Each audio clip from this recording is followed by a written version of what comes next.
Perfect.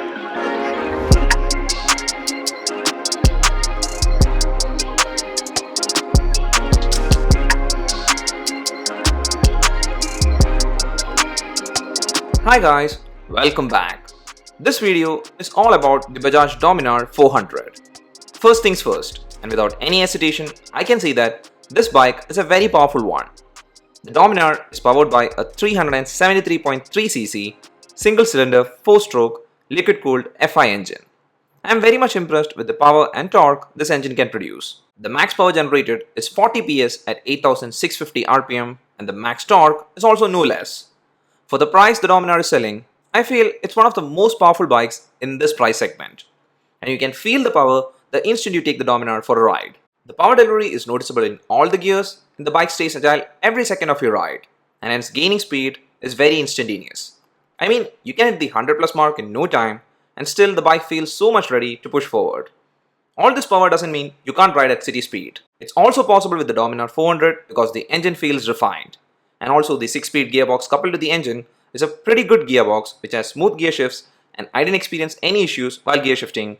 And here you also get a slipper clutch and therefore the clutch feel is soft and comfortable. So till now, everything about the engine of the Dominar is pretty impressive. But that doesn't mean everything is perfect because there are two things that I felt Bajaj could have improved with the Dominar, and that is, one is vibration. I did notice slight vibration from the tank, handlebar and foot peg. It's not noticeable all the time, but at certain speed, I did feel it.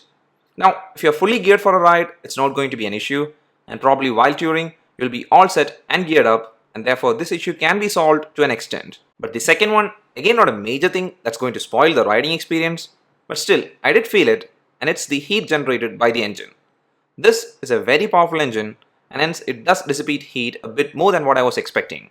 Still, as I said, this issue is also not a major one, and it surely won't spoil your riding experience, and that's the most important thing.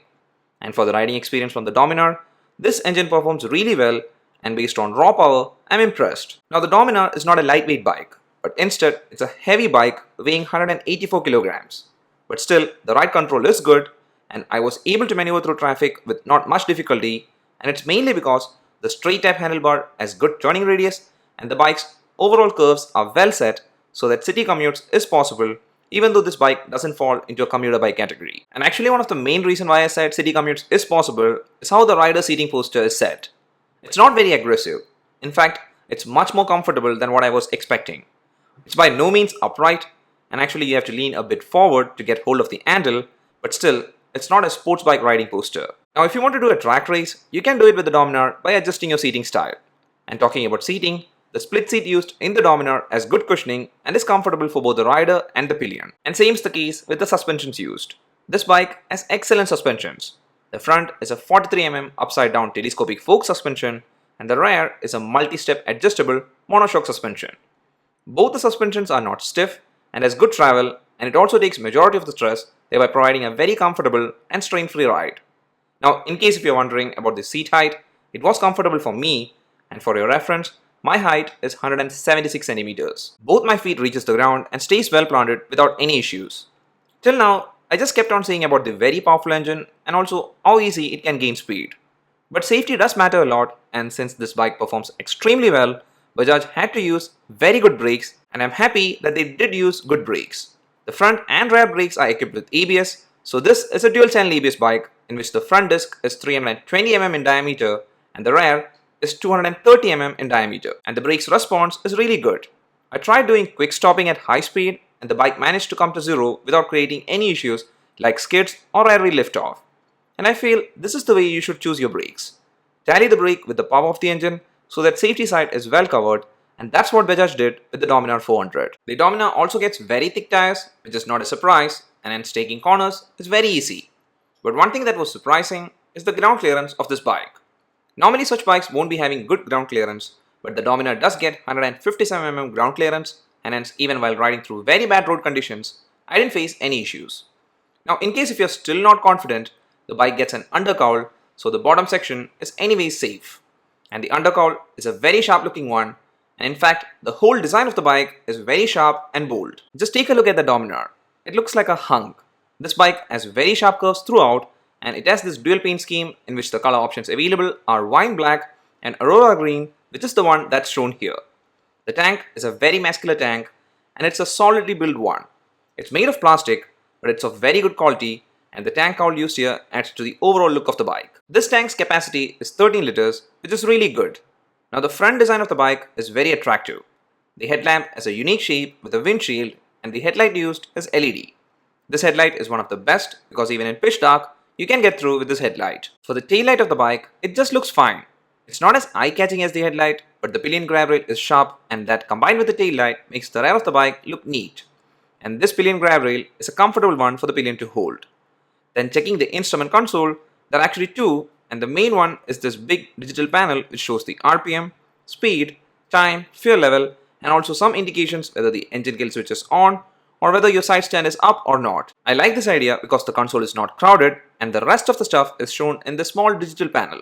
Here you can see your distance covered, trip, gear position, and so on. I feel this is clever thinking from Bajaj, and they did add that clever touch by using backlit switches in the handlebar.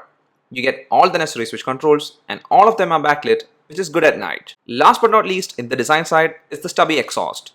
This twin port exhaust looks stunning and I like it a lot. And this bike's design altogether is one of the most attractive in bikes. And I'm a fan of this design, and I feel Bajaj, like always, did more than well with the design of the Dominar. Now, when you get a 400cc bike, you probably won't be complaining much about the mileage because the expectation surely has to be low, and with the Dominar, during our testing in city, we got approximately in between 24 to 25 km per liter.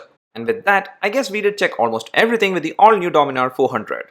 I feel for this price, this is a great offering if performance is what really matters to you. And if you're looking to buy a performance bike in the 2 lakh price point, this one is one of the best choice. On the good sides, you get a very bold design, a very powerful engine which can hit very high speed and is not at all hesitant at any time to accelerate.